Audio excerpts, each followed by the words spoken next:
It's time to step out now into cosmos, into mythos, into psyche.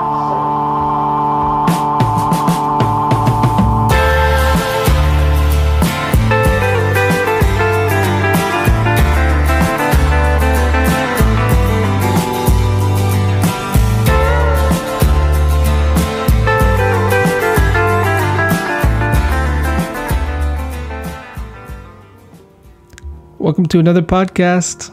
This one's being recorded on December 18th of 2019, and it is a conversation between Michael Bartlett and I talking about his new book, Astrological Mavericks, that is planets on the angles. And before we get into it, I'm going to do something that I rarely do, and that is talk about a sponsor of the podcast because it's a new one, and I'm really excited about it. And they're called the Honeycomb Collective. And they make these really unique and personalized planners for the year. Both mundane and natal information is present in these planners. They're incredible.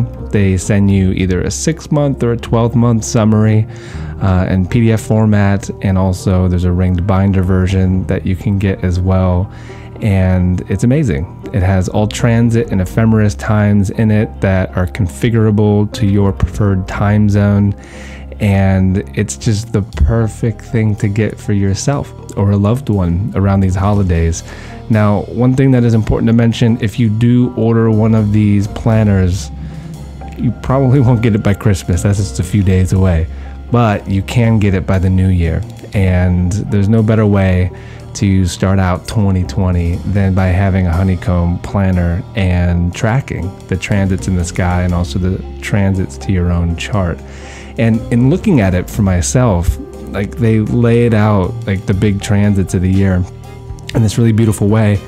And when I was looking at it, I realized there was all these transits I wasn't even tracking. I wasn't even aware of. I mean, I don't track a ton of my own chart. Like I'm aware of what's happening, of course, at all times, but I don't lose myself in it. And so it was just really valuable to open up my planner and see like, oh wow, like Neptune is in this orb of trining my Venus throughout the whole year. And yes, I was aware of this transit, but it was just very nice to see it laid out in the way that it was. And so if you're interested in getting one of these planners, go to honeycomb.co. And also go to their Instagram and follow them on Instagram as well. And they will have an idea of a bit of a push that has occurred through hearing this on the podcast. And I don't know if they have like a notes section when you order it to say that you found out about it through my podcast, or maybe emailing them if you really love it and just tell them that you heard about it on this podcast. And I hope you enjoy it as much as I do. It's a great planner. I'm excited to track everything in 2020 with it. And so that's the Honeycomb Collective, honeycomb.co. Yes, check it out. And as I record this, the moon is in Virgo and it has just passed my own ascendant, so an angle. And some context of the moment of where we're at. Venus has just passed the rolling thunder of the boneyard. That was a really intense experience, it seemed, for a lot of people over the past week. And she's moving on, soon to be in Aquarius, which will be a really nice experience. And eclipse season has begun, even though the dragon hole hasn't opened. Day after Christmas, the first eclipse of the season. And so be in prep for that. Remember, no astrological magic with eclipses. If you don't believe me, just watch the movie Veronica. Listen to Austin and I talk about it back in 2018. It's important to understand how to navigate eclipses. In a way, just do your sadhana. Just watch. Just allow it to happen. That kind of a thing. And yeah, that's some context. Michael and I talk about a few things that'll help fill you in, but mainly we're going to talk about planets on the angles.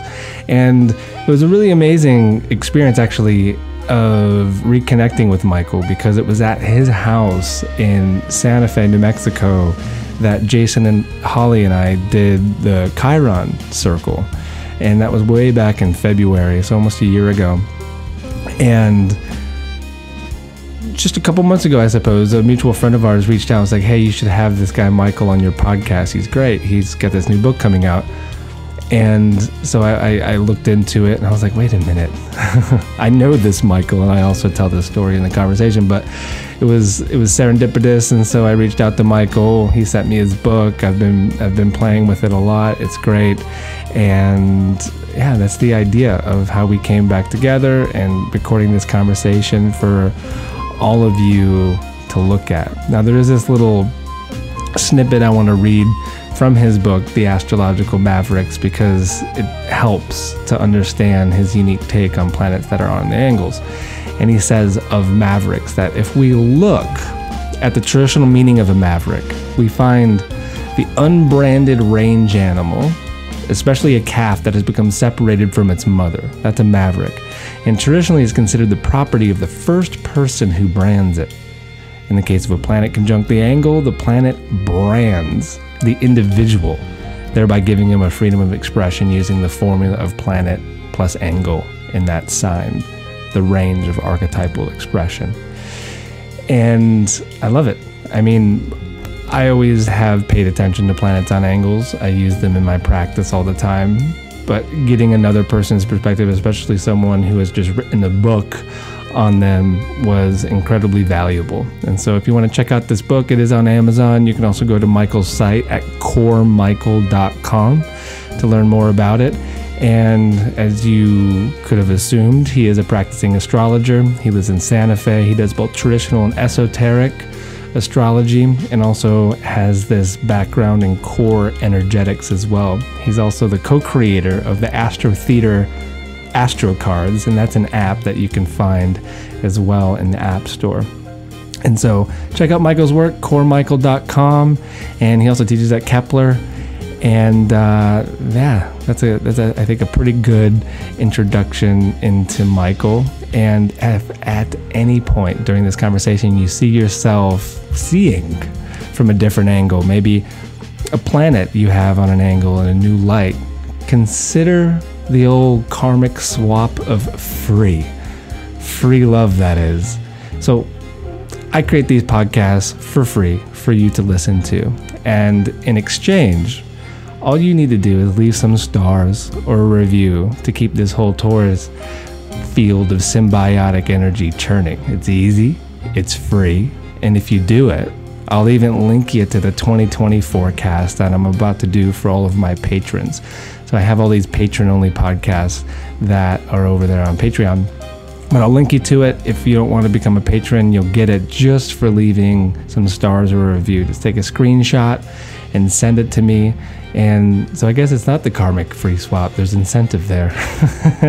But it's very easy on the podcast app for Apple devices. You can't do it on Podcast Addict. You can't do it on Spotify or SoundCloud, unfortunately. But most of us have at least one device that is an Apple device, and you just go to the podcast app and just click some stars.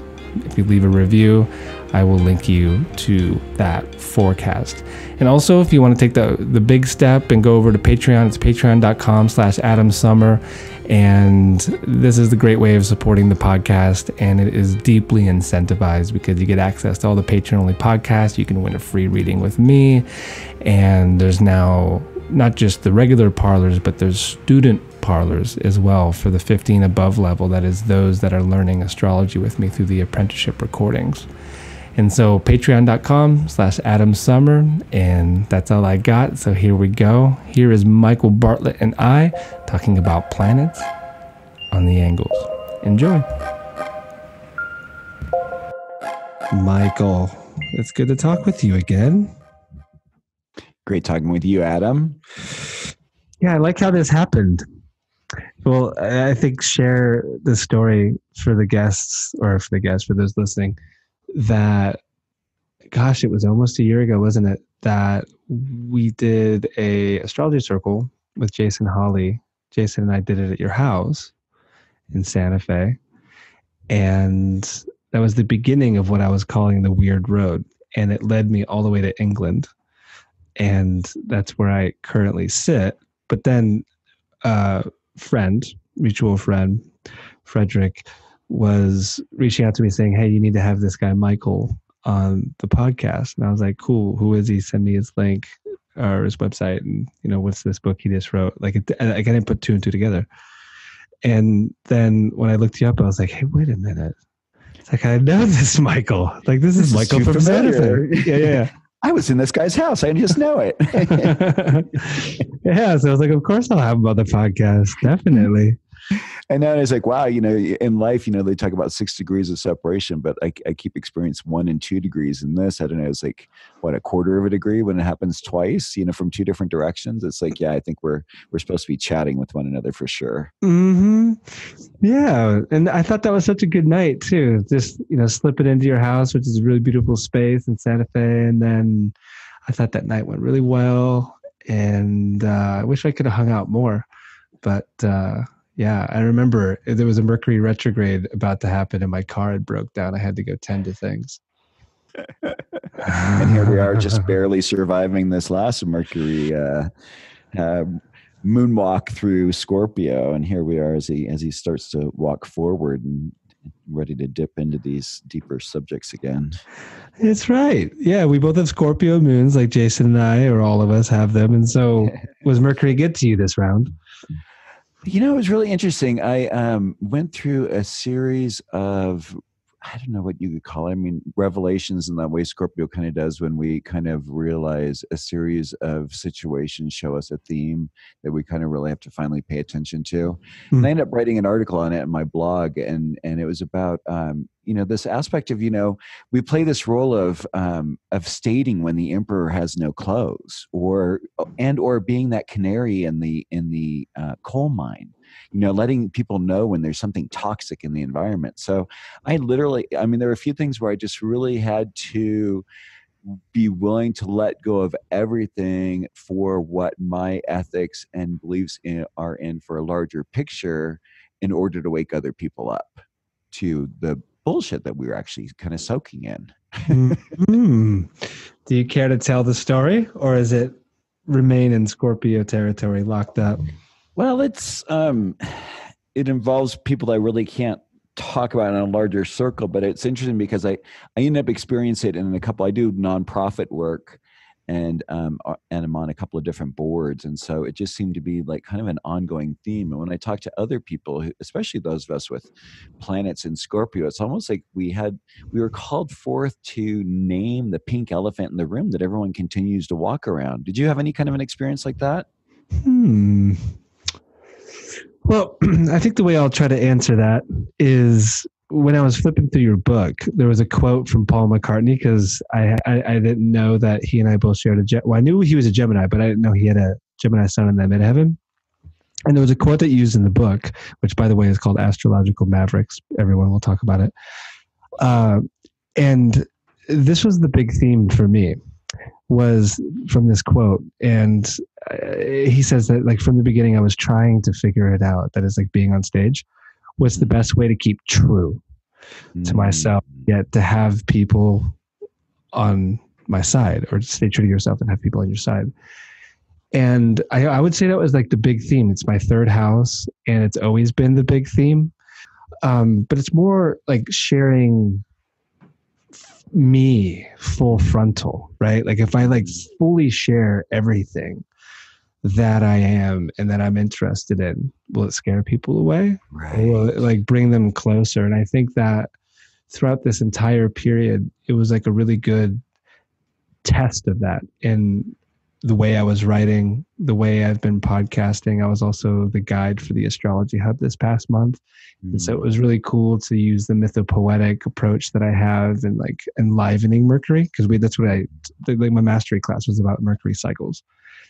And in a way, it's not about keywords and concepts and trying to describe these planets. It's about, Mercury is the God who gives us communication. And so like, let's treat him properly. Let's tune our ears and, let's engage with this in a very animistic way, very magical way.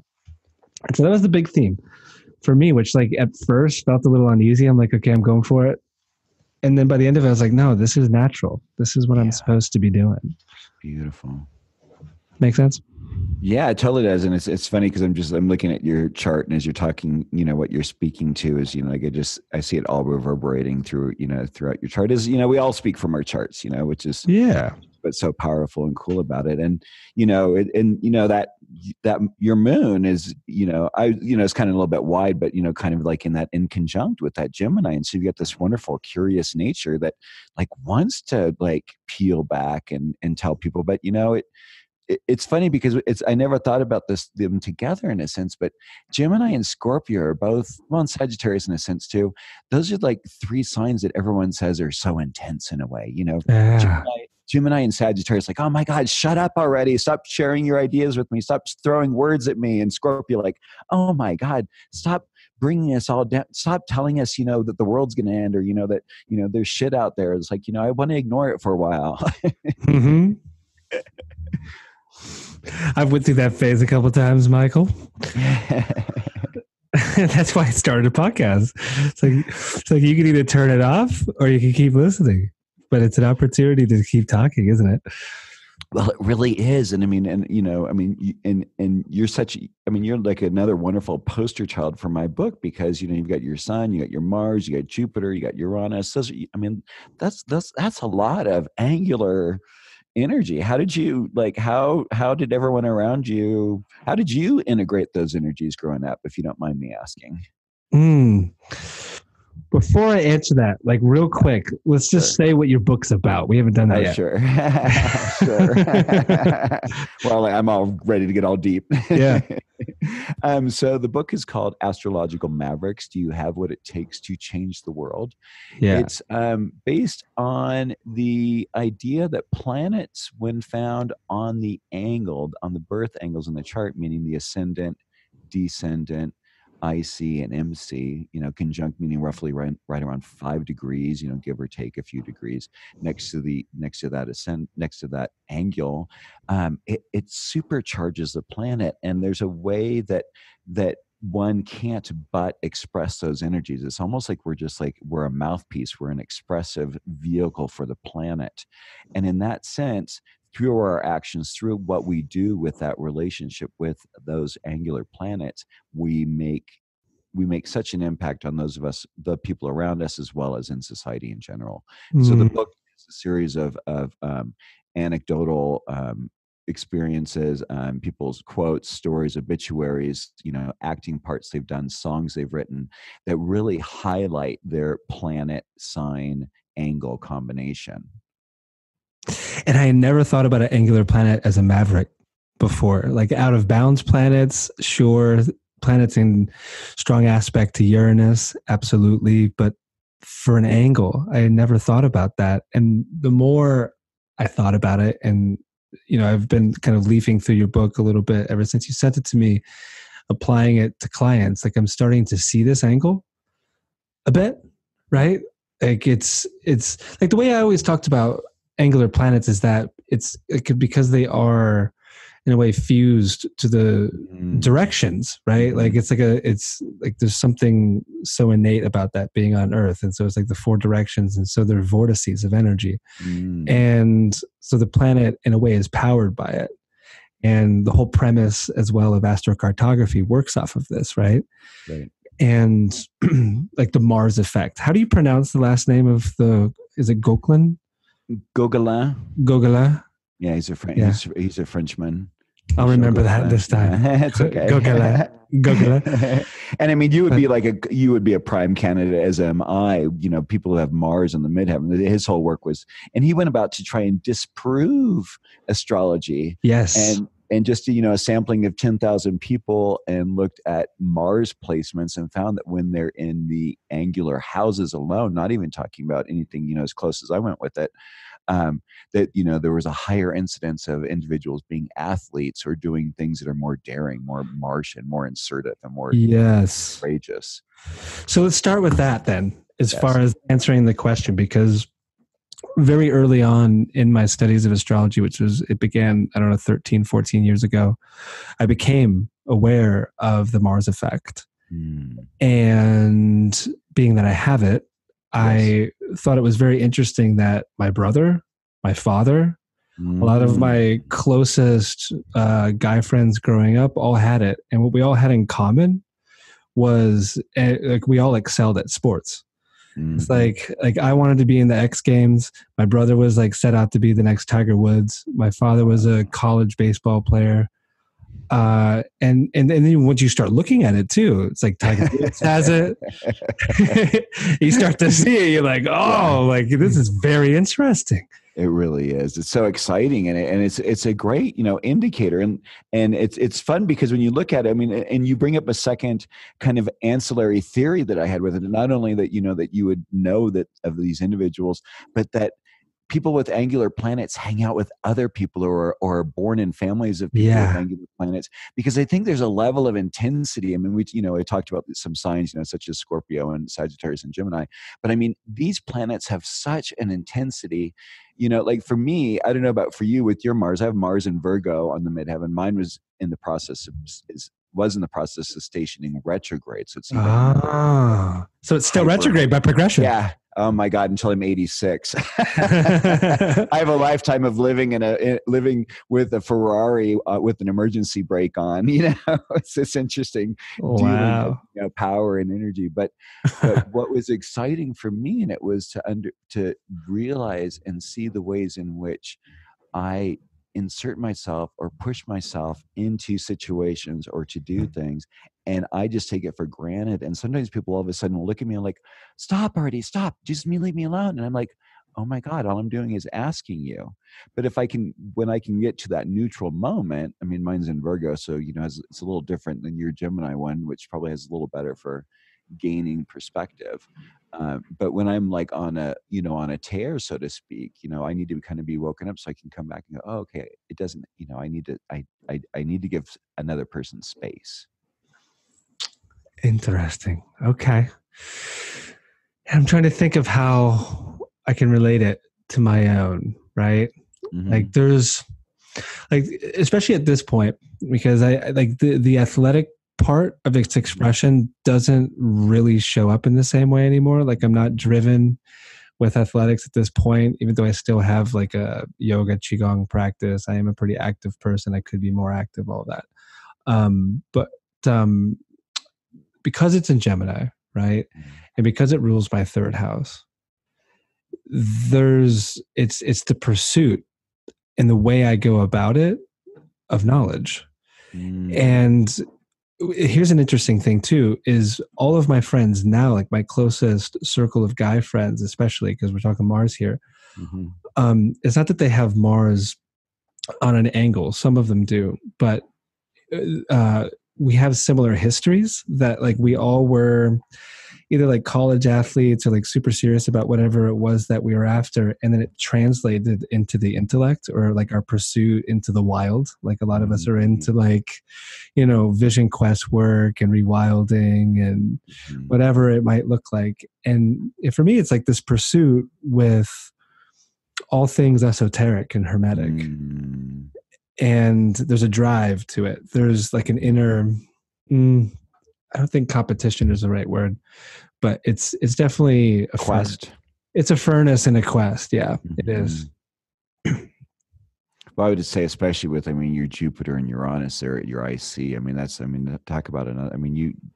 I would imagine that you have an amazing BS detector. Most of the time.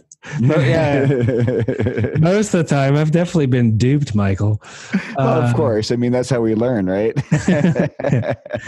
No, it's definitely true. And I think it gets more and more sensitive as I grow older. But, in your book that you brought that up, I thought this was really interesting. I never thought of the IC in the way that you described it, especially with the placements that you just listed that I have of it's how you see family, but also how family sees you. Yeah. Okay. Right. That second part is what like got me thinking. I was like, it's how family sees me. And it changed my entire relationship to that aspect because for everyone listening, I have Jupiter conjunct Uranus and Sag on my IC. Pretty tight. And the way my family sees me is Well, they just shrug their shoulders and be like, I have no idea where Adam even is. I can't keep track of him. I have no idea what he's doing. He believes in all these wild things, but at least he's successful. They love me. They support me, but like they do not understand, right, even remotely, like what it is that I'm up to. And because like for a great majority of my life, I have very much been carried by the gypsy wind. They just can't keep up. And it's so interesting to see it through their eyes, like the way you said it like that. I'm like, that's exactly how they see me. They see me as Jupiter, Uranus, and Sag. Totally. And how could they not? I mean, you are that. I mean, it's so crucial. I mean, I remember hearing someone say to me one time about, the IC being that place who we are when we're at home with the door shut behind closed doors in our private place, Yeah. I have Pisces in my fourth house. And so for me, it's this interesting juxtaposition. And so in some ways it's weird because I already have like a little bit of a hard time between the 4th and the 12th, because to me, there's such a resonance between the 4th and the 12th houses in that sort of a sense. And so when we think about, that's who we are. I mean, like for you, I mean, I don't know if you looked in that part with the Jupiter, but like all those IC places, I was really, let me even step back a step farther. Sorry. The other thing that kind of brought me to this was that what I started noticing in people's charts were people who had planets on the ascendant, it kind of gave an indicator of what their birth process would be. Mm-hmm. So like if there was Saturn, say on the ascendant, that means that probably, either, something happened to father, or they were separated from their mother right after birth, or even a C-section. Mars could be that, Mars right there on the ascendant could be that, that would be a really great opportunity for a C-section as well. Moon there, or Neptune, Neptune can be the water breaking too early, or a snowstorm. But that was what kind of got me into that understanding. And then with my own Mars and the MC, it kind of brought me into this awareness.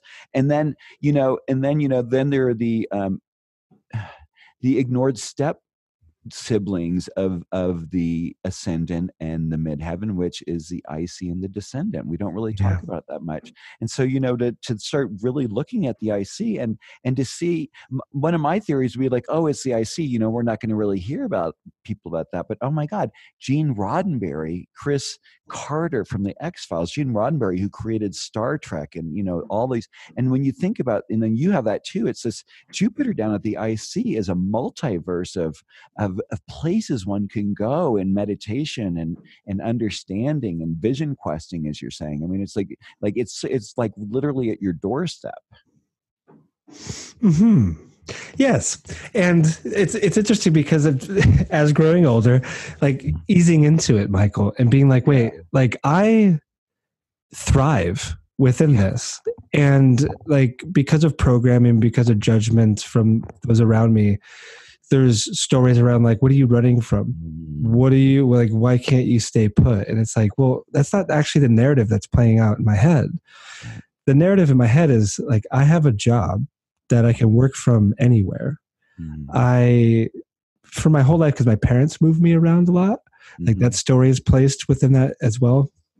And so I'm kind of wired that way. I'm conditioned to be very adaptable.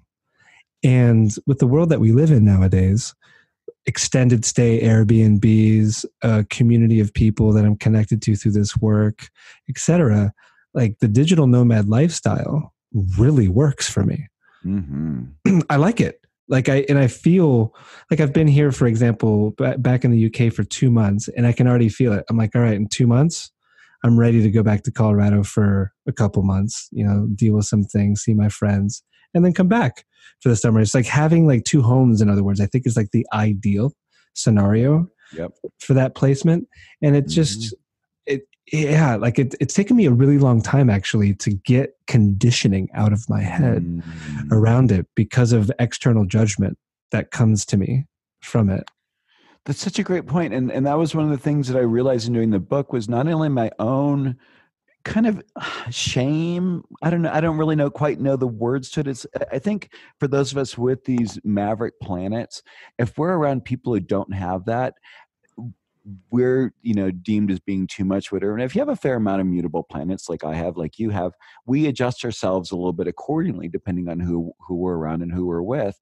And you're bringing up such vital points. Is as we get older, we begin to realize that in the bending of who we are to what we're not in order to be in relationship to other people, we diminish ourselves. That something is lost in translation, something. And so my koan lately has been, and I'm satirizing, as we talked about earlier. So my thing is like, how can we each be these wonderful, expressive aspects of ourselves in relationship to other in ways that others don't have to feel intimidated or less than. And that's like my little Aquarian, I'm Aquarian sun, so my little Aquarian thing, how do we get to be humans and people, and how do we get to relate with one another and understand that we all make each other's lives richer rather than our reason for causing fear and harm and whatever non-Libran things there are. Oh, I like that. And let's see, what was I just going to say around it? What I was curious about is the process. Like, was it a really organic process that happened through the years? Because I mean, as an astrologer, I know how it works, where you're casting charts of, say, celebrities because you're watching a show or you're listening to this album and a line catches you and you're like, oh, I want to see Paul McCartney's chart. And then you notice, oh, he has the sun in the midheaven. Like, was it like this long drawn out process where you were just kind of like gathering notes, or was it more, I'm going to sit down and like do some research on this and find a bunch of cool correlations? It was a couple of different things like that. I mean, I think it was a series of events, and then one, I came up with an idea of something called astro theater, and it's this the idea of astrology being visual. You can get it on from the Apple Store as an app, but it's like shows the planets as actors dressed up in costumes for the signs. Mm-hmm. And when I was at the UAC conference in New Orleans, I met Kurt Kahn, and we were talking, and he started talking about all this red that's in my hair. I have a lot of red in my hair and red in my hands and all this. And and I have no fire in my chart, by the way. And so he's like, looked at my chart and he's like, oh, look at that Mars. And so then he started bringing it. And I realized that the other component with this, if people are planning on the angles, is we're kind of like fish in the ocean. If someone was to ask us who discovered water, it wouldn't be us fish because we're soaking in it. We're being that. So I think there's this unconscious force field or unconscious expression of it. So that kind of helped me to understand. And then I started like being observing of my behavior. And I was like, oh, whenever people are having conversations, I don't have any trouble like inserting myself in it. Even in places where later on people was like, wow, how did you, that was really kind of a, weird or inappropriate. And it's like, well, in the moment I felt it was appropriate because, Mars has that very instinctual aspect to it, as I know, mm-hmm. Gaining that kind of awareness. And then I thought, oh, well, so then I thought, oh, well, I know, I'll write a book about it. I thought, oh, it's not going to be that hard. So I sat down and I mapped out the angles. And so, most astrology books are each planet in each sign, and they kind of double, because they use the sign and the house kind of interchangeably. So they kind of get this trick of, kind of getting a 2-for-1. So you don't have to write as much of a book if you don't need to. But with this, it was like each planet on each angle through each of the signs. So rather than just a simple aspect sign, 12 expressions for the planet, you've got 48. Mm-hmm. So I went into Solar Fire and I did a search for each of the planets on each of the signs, on each of the angles through each of the signs. And I had names that I got up with them. And then I went through and kind of, made a little bit of an order of them, and then noted how many of them. Some of them, like you, were some people have 2, 3, 4 planets on the angles. It seems to me it even more supercharges an individual. So then I started going through, and I was like, well, my theory was that because of the placement of these planets on the angles, that there should be a fairly easy way in which the archetype of that placement is easily expressed, meaning that I should be able to go and do a Google search or go in any kind of a search on the internet and easily find that archetype playing out in the individual's life. And I would say for the vast majority, like right around 98% of them, that's been the case. I've had a couple, and I can talk about that after if you want, where I've not been able to find any information. But for the vast majority, like some of them were just like uncanny how they would show up. Like one of them is like MC Hammer, Mm-hmm. who has Mars in Aries on his midheaven. MC Hammer. I mean, how you can't, I mean, like it still gives me goosebumps. Like, how can you make that crap up? I mean, it's like, come on. or Freddie Mercury, who has Mercury on the ascendant in Virgo. Thank you. Exactly. I mean, hello, Queen. What if Virgo isn't a queen? What is? Nice one. Yeah, exactly. But so then those things started happening, and it was just like this. It got compelled. And then I was talking to a friend of mine, Nunu Michaels, who's lives in Portugal, and I was explaining to him what my project was, and then he looked at me and he just had this really serious look, and he said, "Oh my God, what a great gift you're giving to astrology." And I looked at him, I'm like, "What are you talking about?" And then it's like, I realized like, oh my God, it really is, because it's like Gauguin's work in a way, but I don't know about you, but when I had my undergraduate work was in psychology, and I loved, my favorite part about any of the psych courses were the case studies. I didn't care about the theory. The theory would bore me to tears. It was always the stuff I wanted to read before I went to sleep because it would put me to sleep. But as soon as I started reading the case studies, it was like the theory came alive. And so that's what I enjoyed about about writing this book, because it's like, all you have to do is look at, okay, it's this combination, then you see it. And so like how you've looked through and you kind of like go, oh my God, like when you contact me right away, it's like, oh my God, I love to sing. Yeah. Outing you in that way, but no, you're good. And it's one of those things where I think, there's this element when we write these books that, there's the process of what the truth is and what it is. It's like our art of being astrologers. There's the science in a way of what it is that we're doing, but then there's the intuitional aspect that speaks to something deeper, that then people are able to look at it, read it, and see themselves reflected back. And one of my many goals with this book too is for us to really honor and respect and enjoy and celebrate these maverick planets. And like you said, how long it takes you to, what if we started learning early on how to work with these energies in a healthy manner? What if we learned in a way how to use these in a way that really can make differences in the world? Because, the truth is right now, the world really needs a lot of help. Mm-hmm. And you're saying that knowing that there are these angular planets that are, in a way, we could even say not just accentuated parts of who we are, but like the guardian gods and goddesses of who we are. It's like that, like there's something to that. And like for myself, knowing what you're saying and like having a renewed relationship to my angular planets, like it makes me want to have spaces in my home to honor them, right? It's like, I know I'm honoring Mars when I'm swinging a kettlebell or running around and stuff like that. Like, I know that. Or doing your podcast, to be honest. Well, for sure. I don't think about Mars with that. I usually think about Hermes, but he rules it. Yeah. But it's a great point. And, often a lot of people, because doing a podcast and putting your voice out there scares people to death. and folks reflect that to me all the time. They're like, I can't believe you just do this podcast all alone. And a lot of times without preparation, it's like, well, you said it, you can't help it. Yeah. For me, when I started it in the beginning, I didn't know much astrology 10 years ago when I started this show. And so I called the show Exploring Astrology.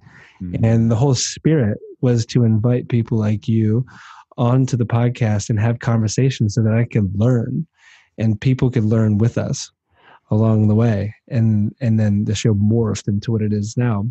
But beautiful. That's the way we learn. I mean, that's, it's so, I mean, they say if you want to learn, teach. And I mean, you're talking about all these different ways. And what I like about it is it's so this, it's interesting because you almost have an ascendant descendant way in which your MC and your IC work, because it's it's so crucial about relationship. It's like, you're trying to, your work is about finding these relationship with these ideas and how to express them in ways, where we get to, we bring the gods into our home. I mean, as you said, it's like, making up these altars. I mean, if Jupiter and Sagittarius, on the IC, it's like, yeah, many shrines to the, to the beautiful and expansive gods who bless us on a daily basis, even in the ways that restrict us. Yeah. Praise Jupiter. He's about to leave Sagittarius. Damn it. Oh, the places that he brought me, though. It was good. It was good. And so, brought you overseas again. Well, yeah, the weird road was quite the journey. And then, yeah, finding a new home and a new life in another land. That's what happened. But so this is great. And for anyone who's made it this far without pausing and being like, do I have any angular planets? What the hell are they talking about? Just real quick, everybody, an angular planet, by my definition, you can give yours too, is any planet that's within 10 degrees of the ascendant, the descendant, or the midheaven of the IC. What orb do you use? I tend to do even tighter. I tend to do like 5 degrees typically, but I have to admit that, I see the relevance of it. 10 degrees. And I'm a whole sign person, meaning that Same. I don't differentiate between the sign and the house.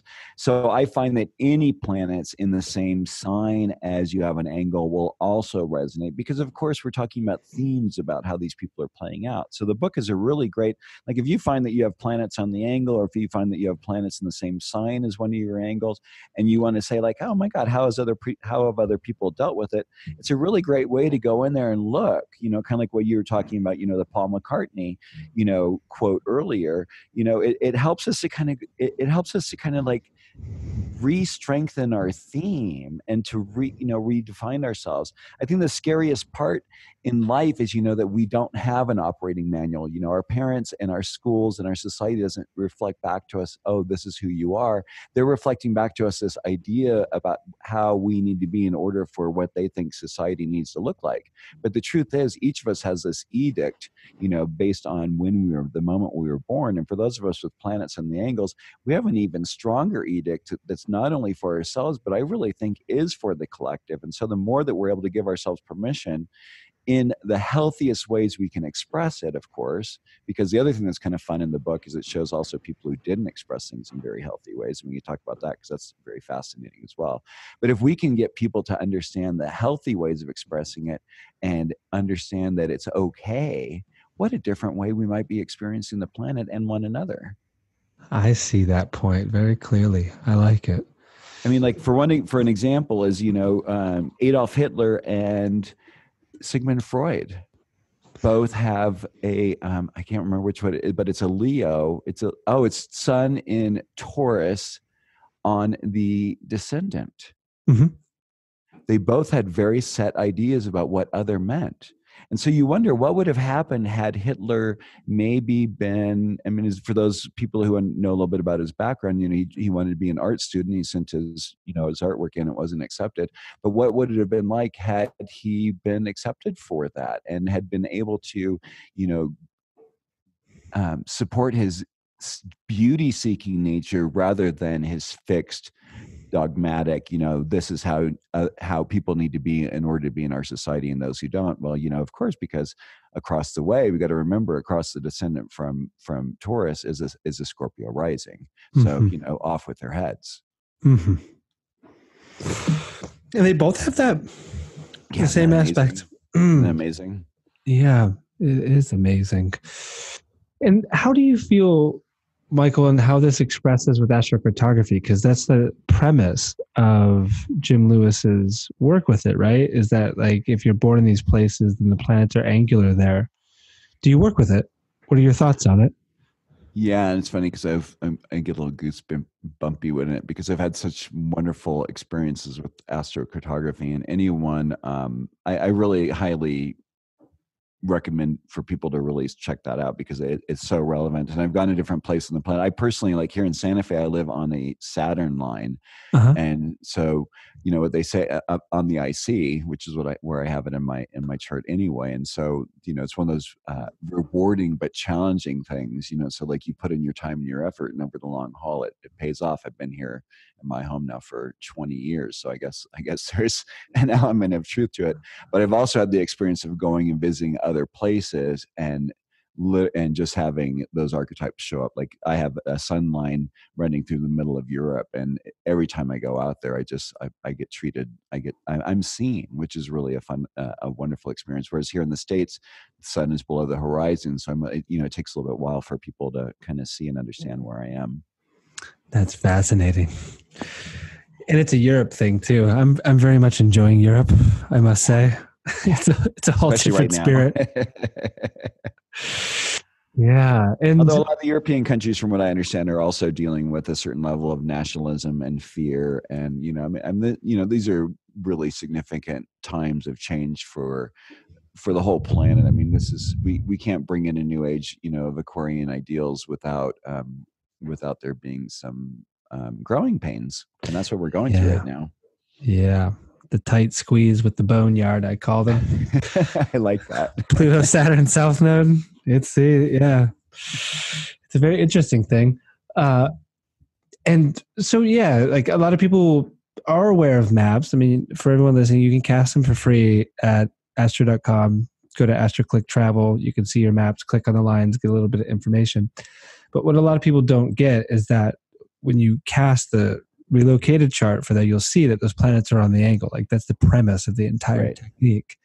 And I think, it's such a great thing to fuse with the idea of what we're talking about around your book and the maverick idea. And, just to share, like where I lived for the past 12 years on and off is in Colorado. And that was my moon on the IC.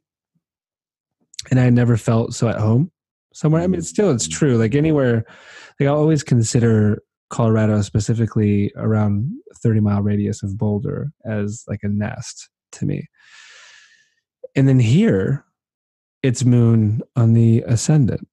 And there's something about these moon lines that I'm enjoying. Like it wasn't intentional at all, but like coming here and having a very similar feeling the first time that I came to England, especially out west where I'm at in Dartmoor. It's nothing short of a description of the moon. It feels like a green hug. It feels homey. It feels like I've been here before. It feels like, oh, I could settle into this. And those are, if I was born here, the moon would be on the ascendant. That's really beautiful. And like, and the depth of like what, and I mean, it's kind of like, I think of one of the aspects of like Scorpio moon is that it's like walking around with a down, like a big down jacket or a down comforter around you. And like when you talked about the way the weather is, it's like, you're just, you're having to adjust your layering, which is kind of not easy for a Scorpio moon, I think, to do. Especially if you're used to all the sunshine that you and I are in Santa Fe and Boulder. I mean, I haven't seen the sun properly in weeks. I don't even know if it exists. Forget about sky gazing with planets. Like I know there's a Venus-Jupiter conjunction in the sky, but like not even a chance. I just point my phone at the sky and like I can see it through Sky Guide. Like, oh, there it is. I have to tell you, it has been really beautiful. And I don't know how many years ago, but we had Darylyn Gunsberg and Bernadette Brady out, and they did their sky gazing. And I mean, they were in seventh heaven out here because, the chances of trying to see anything in anywhere in the UK, with any kind of any sort of a level of planning is challenging at best. Yeah. Yeah. I mean, I was at, the spot in Bath where I'm totally blanking on his name at the moment. Help me. Who discovered Uranus in the 18th century? Oh, yeah. It's just one Hubble? of those farts. It starts with an H. Herschel. Herschel. Herschel. That's it. Yeah, you're right. I know I said Hubble. I guess telescope. Yeah, but just like amazing to spot out Uranus from Bath. It's like because like to see something like that, like you need like the perfect space weather as well to see that, and then you need the skies to split up. Like the whole story of it's just magnificent. I love it. What a polymath that guy was, William Herschel. I have to look him up and do a little more reading about him. Uranus on an angle, I bet. Right. Well, it's interesting too, because I think each time any of the planets have been, those outer planets have been found, haven't they each been found with significant either Jupiter or Saturn conjunctions going on at the same time?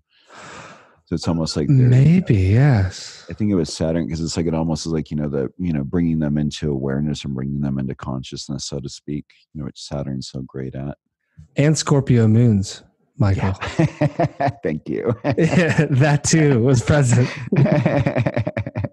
That makes sense. Well, of course. I mean, that's what gives one. I mean, it's funny, like how often you find individuals with Scorpio moons or Scorpio rising in astrology, because we're trying to figure out what the inner workings are of the universe and make sense of it all. It can't just be this. It's not just pain for the purpose of just being pain.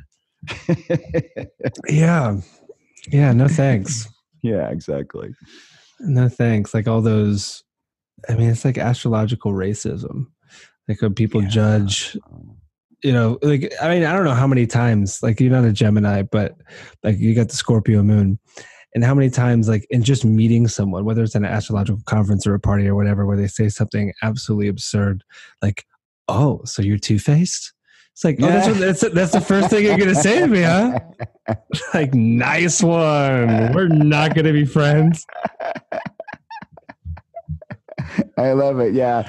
I like that. One, actually, I heard one recently, and I thought it was actually good. And I'll see what you think about it. But when two Gemini are speaking, which one's the listener? Which one's the listener of the like Castor and Pollux? You mean? Well, you can say Castor and Pollux or any two Gemini come together. Which one is the designated listener, or which one is the listener? I guess I should say, not designated. The one who's talking. The one who takes a breath. Good joke. Maybe I'll remember that one. I'm terrible at remembering jokes, but I think I can remember that one. That one's kind of fun because I think, I didn't, and for me, I've got my Gemini North Node and my descendants there. But I think for me, sometimes I can empathize with Gemini energy, because it's this feeling of having a funnel in the crown of your head or in your throat. And it's like, you have all these ideas and thoughts that you want to get at. And Sagittarius has this too, wanting to get all this across. And it's like, it's such a barrage of information to anyone else, but fellow Sag and Geminis can go like, oh yeah. Okay. Yeah. Okay. Yeah. The triple. Yeah. Yeah. It's true. There's a requirement to that polarity. And I think it's meditation. It's the only way to deal with the word horde, because it can drive a person insane. Like, it really has to be a part of the ingredient box. Like, and I personally, like, a lot of the judgments around Gemini, regardless of it, being with Mars on my midheaven, having a Gemini North Node, I don't feel that ADHD tripping over my own thoughts experience. I'll tell you one thing that's true though. Like, there's no way I could ever be bored. Like, that's the way I relate to it. Like, it's impossible for me to be bored. Like, I don't understand the concept of boredom. Right. Yeah. Because even when I'm standing in line, like, I'm practicing a stance or something, like I'm breathing or I'm looking at my phone for a reason, of course. Like, it's just like, I'm never not like engaged with something that I find interesting or meaningful. And it's been like that since I was a kid. Like, when I was a little kid, like, I'd just be like, clicking up conversations with strangers, or I don't know, like the boredom thing is what I can relate to about the Gemini. Yeah, I mean, like when I look at your chart, I just think of someone who's like, there are three levels, like in Star Trek, the three levels of chess are going on at the same time. You're like, okay, the body's doing one thing, the mind's doing another, and then something else is processing somewhere else. I mean, it's that multifaceted quality of the mutable that really comes in. And, while, some people easily look at Gemini as just being, doubled or duplicitous or two-faced some ways, it is also multifaceted.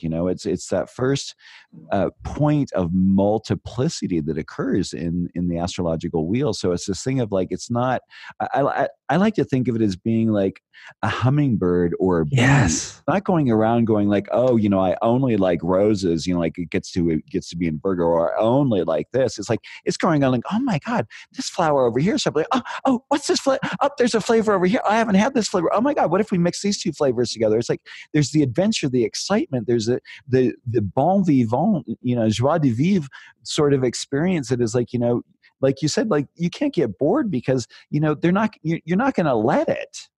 Yeah.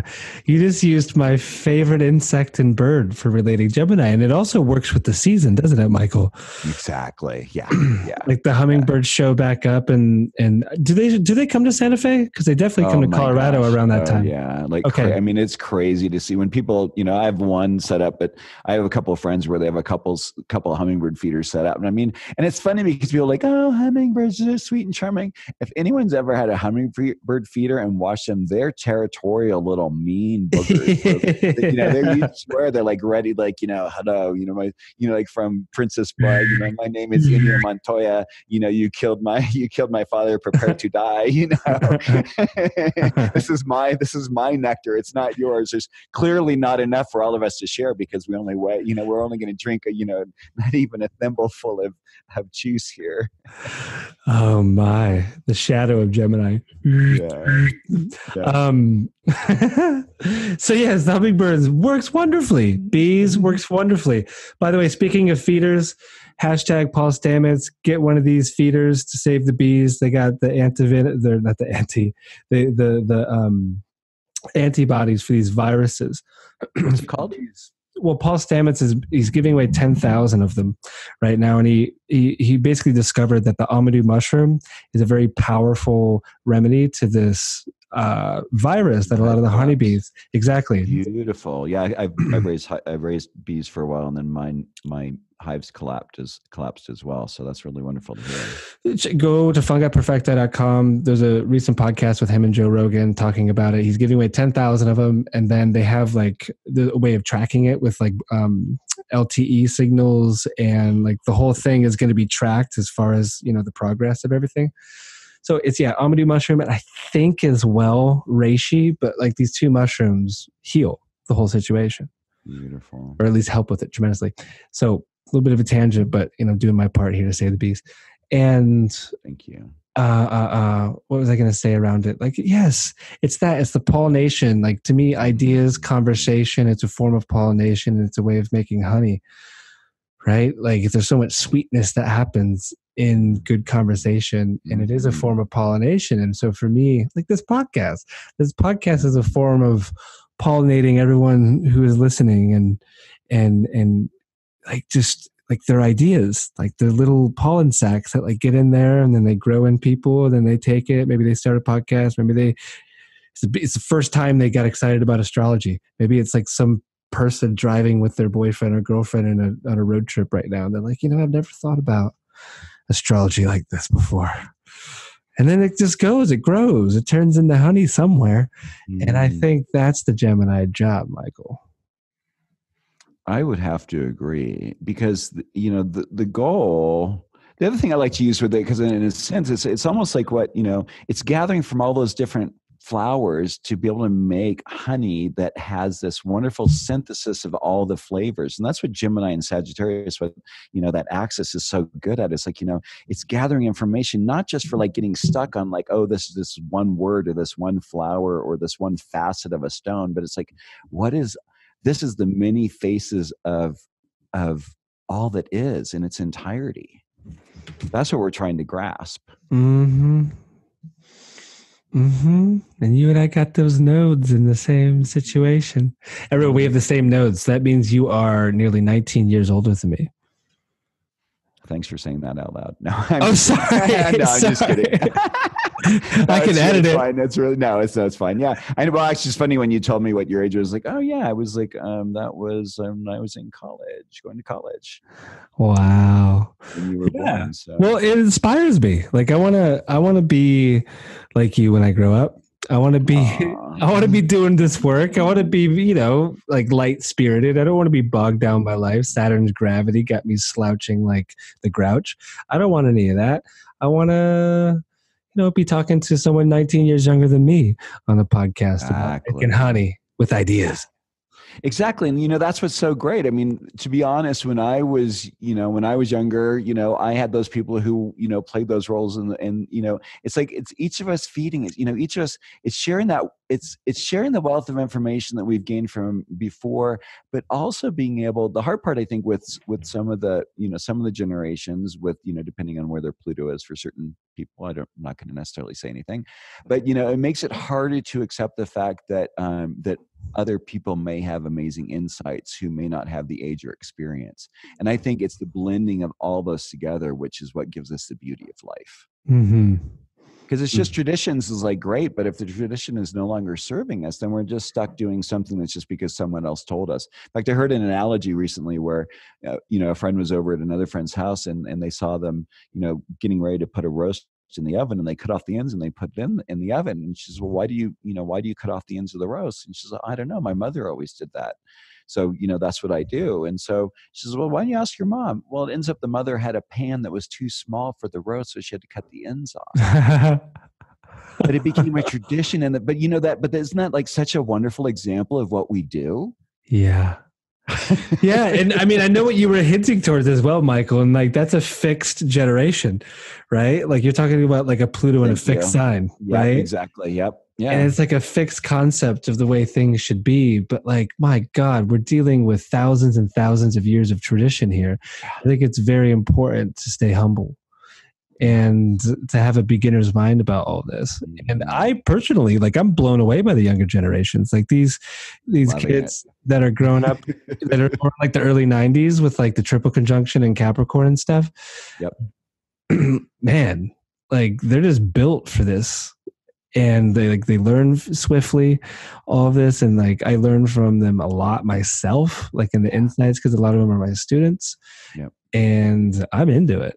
I think it's funny because, it's the people, speaking again about, a little bit more the Pluto and a fixed sign, it also has this, this kind of disparaging thing about the millennials. But, the truth is what I'm excited about with the millennials is like, if we're going to get out of this, if this planet is going to survive, I'm not worried about the planet, to be honest. If humanity is going to survive, actually, that's what I'm a little more concerned about. We need these, incredible ideas. And, these children are coming up with these ideas about how to, bacteria that eats plastics or how to recycle, it's all this brilliance. And it's just like, I'm getting goosebumps as I'm talking about it because, I know it's like, I don't know if you're a Harry Potter fan, but there's this one part, where Harry's sitting there, with Sirius Black, and he's waiting. He has this idea that his father's going to come forth to save him, and it's this old idea that we all have instilled within us. Like we have this idea that those who the older generations coming to save us is like, no, we've got to save ourselves. We have to stand up. We have to go like, hey, and if anyone can do it, it's us, those of us with these planets on the angles, like, no, this is what we have to do. We have to like understand and accept our role so strongly that we are willing to be ostracized for it, because we have to understand that we're here to ring the bell. Another person, Saturn and Gemini, and I forget which angle, but Julian Assange. Oh yeah, Scorpio moon too, or is that Edward Snowden? Yeah, I think both of them have Scorpio moon. I think so. Well, I know Edward does because Edward's born a month after me, and he's a Gemini with a Scorpio moon in the same or the same year. Yeah. Oh, that's a great example. Like information should be decentralized. It should be like a creative commons space. And people ask me all the time, like, are you getting permission? Are you doing copyright to use this music on your podcast? It's like, a lot of the music is my friends, right? But those that aren't, I'm just pollinating. And if they want to try to take me down, then I'll just edit the podcast. Well, it's funny, as you say that, because, it was an interesting thing for me in the process of writing the book, because, coming from an academic background or from a psychology background, everything needs to be footnoted. There needs to be bibliography. But I realized that if I was to do that, it took me 4 years to just do what I did. And I only got up to Saturn. I now have to do Chiron through Pluto. Yeah. I was thinking, if I did bibliography and footnotes, oh my God, I'm going to spend another 8 years. And I thought, you know what? My goal with this is about seeding people with ideas so they can go forth with it. And then someone's like, oh, well, if you don't make the right thing, then someone can come back and sue you and all that. And it's like, so I put in my forward, you should be able to put in some keywords of what I put in the individual's name, and you should be able to find it on any search engine. I mean, we're in this very interesting time where information is available on such an amazing scale. And it's like, I call my phone the Oracle, because whenever I want to ask a question, I'm thinking, let's ask the sacred Oracle. Mm-hmm. But I have to say, in the midst of all that freedom of information, that great expansive Gemini Sagittarian way that we're doing it, the thing that is so absolutely maddening to me is when I go and do any kind of searches, and then I realize that the search engine is started to put a box around what it perceives I'm trying to look for. Mm-hmm. Do you algorithms? I think is you being the type of, with your kind of intellect and what you seek, I'm going to imagine you've encountered this as well. Like, when you go and visit a friend and you pop in the same words in their search engine, and it's a whole world of different information. And I'm just like, oh my God, you better be kidding. That like makes me, that incenses me. It's very revealing, especially if it's naughty searches. So no, not at all. Just like pure informational searches. Oh yeah, no, totally. Quality and the the quality of what whatever the quantifiers are for that type of a search, show up, for that person. And I'm like, oh my God, that's what I wanted to find. Why couldn't I find it when I put that same exact search statement into that same exact search engine? Yeah, it's rhetorical. I'm not asking. No, yeah. I mean, it's a fascinating thing that would be a definite tangent, but with algorithms and the way that it works, like mining for information, our information, and the whole, industry that's behind that. It's interesting topic for sure.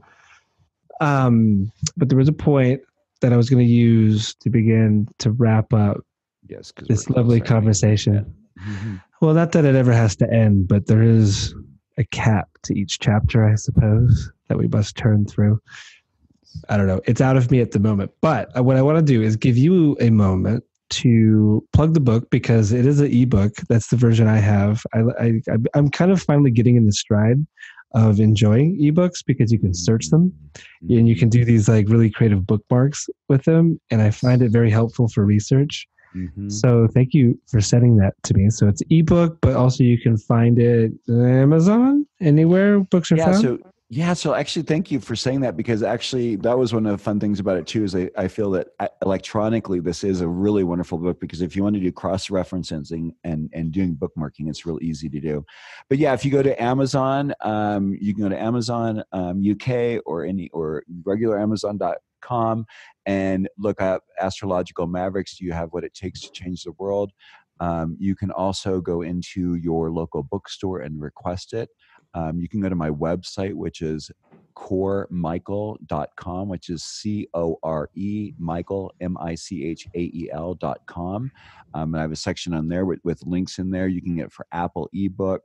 I have blogs that I write on my page from time to time. I also teach for Kepler College, and I'm working with NCGR for trying to help promote astrology even further. So just help support people and bring awareness so that we can all enjoy our world together. That's it right there. Thank you. And I remember what I was going to say. It's like, even though you don't do the hard footnotes and all of that crazy bibliography work in the back of the book, like, you are saying what sites you're getting the information from. Like, that's a way of citing. Yes. And I also want to say, I heard this really wonderful quote recently, because as a Virgo rising, it's a learning curve for me to be really into that kind of writing, like the academic research oriented writing. It's not really how I do things. And the quote is this: footnotes are a way of honoring your ancestors. Isn't that good? I like that.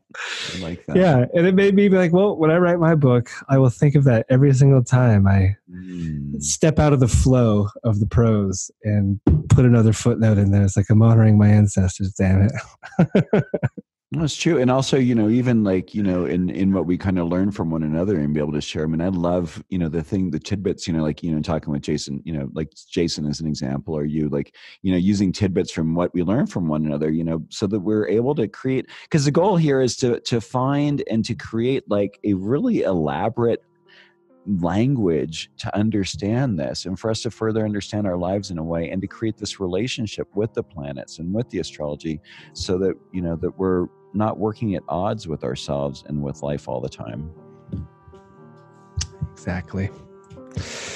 Michael, this has been a good conversation to have with you again. Always a treat talking with you, Adam. Thank you so much. Yeah, we'll have to do it again. Look forward to it. All right. Ciao. Ciao. I hope you enjoyed that podcast about planets on the angles, Astrological Mavericks. Let's see if I'll ever get it right. The Gogolin. Sectors, the Mars effect. I love that research. The story is great. If you're not familiar with it, you can look it up. And I hope it inspired you to go deeper studying planets on your angles and how they might be mavericks, billboards, that kind of an idea. And get Michael's book, The Astrological Mavericks. The links will be on my site, and you can go to his website at coremichael.com. Remembering as well that this podcast was also sponsored by the Honeycomb Collective, honeycomb.co, to get your planner for the year. I do highly recommend it. It's beautiful. It gives you the information that you want, and I do not think you will be unsatisfied with your purchase. Let them know that I sent you, and follow them also on Instagram. And the podcast app on any of the Apple devices. I know so many of you listen to this on Spotify and SoundCloud. Well, some of you listen to it on SoundCloud, but Podcast Addict is the Android version. You cannot leave reviews or stars, I don't think, on those.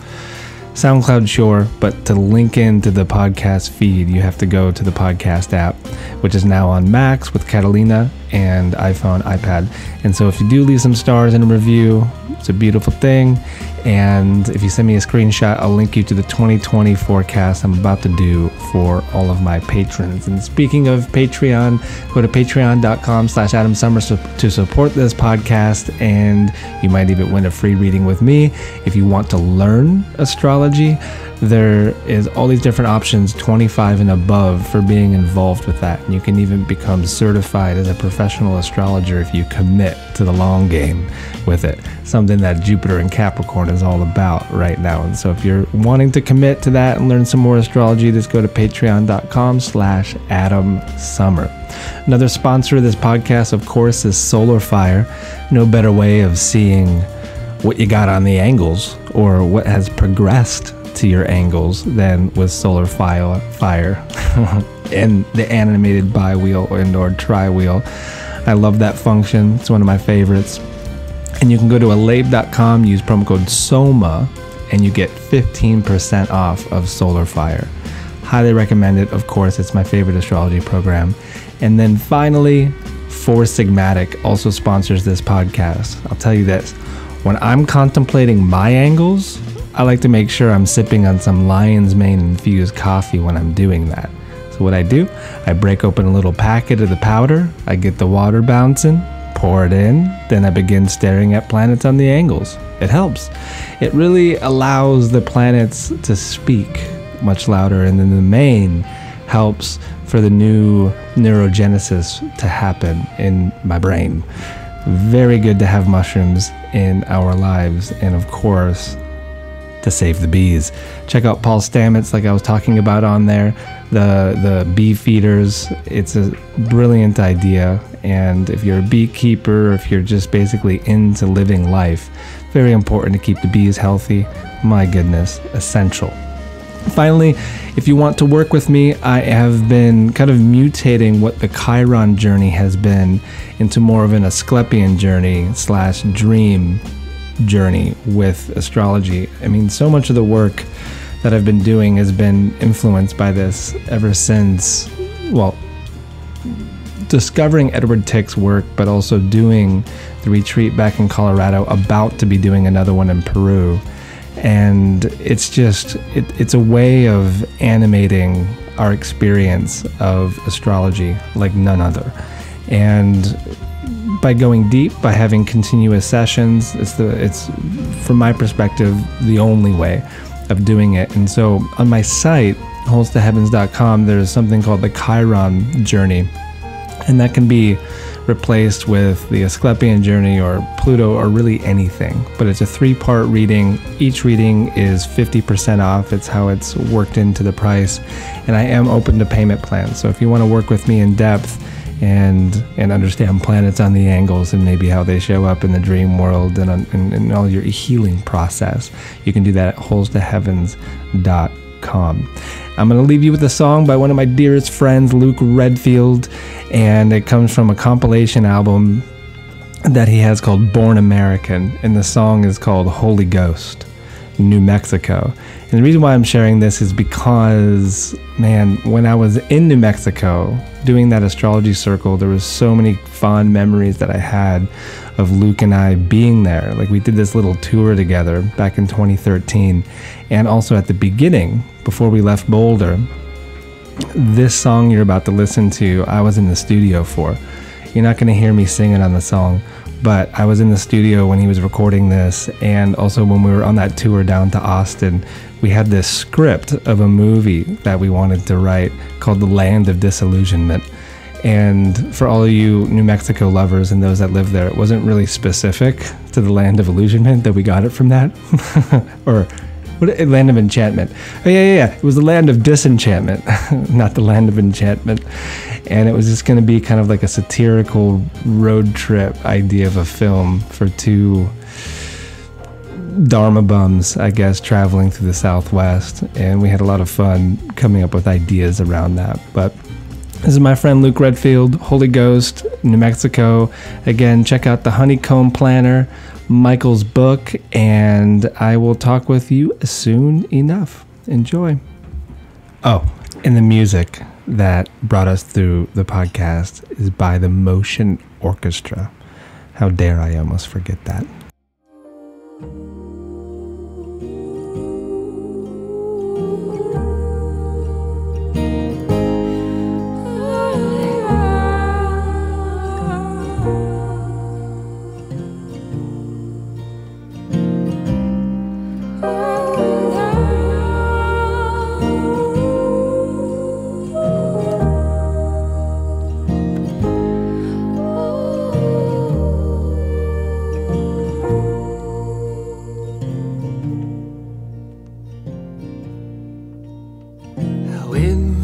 body was conceived,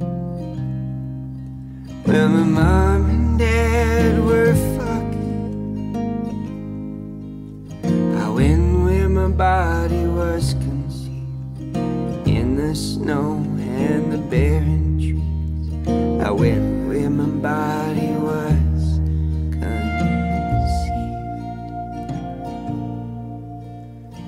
How and where we first kissed, you said that you couldn't resist. How and where we first kissed, in the Colorado River mist. How and where we first kissed.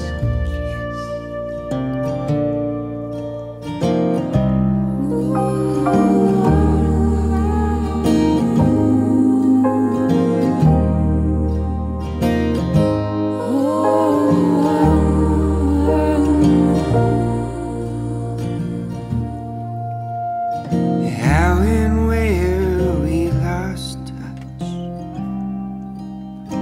how and where we fell out of touch.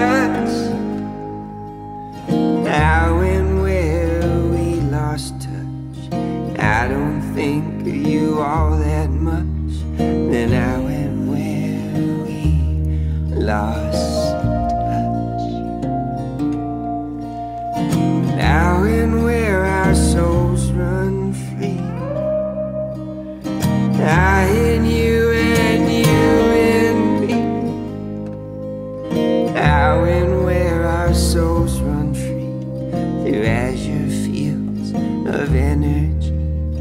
How and where our souls run free.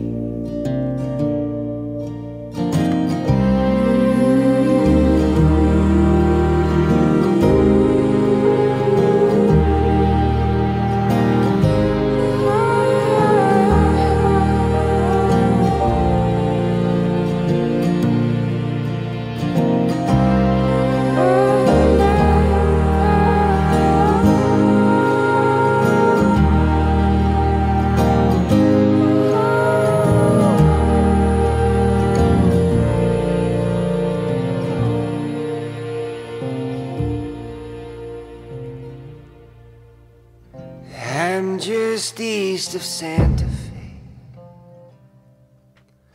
I'm just east of Santa Fe. I'm just east of Santa Fe. These are my Holy Ghost Canyon days. I'm just east of Santa Fe.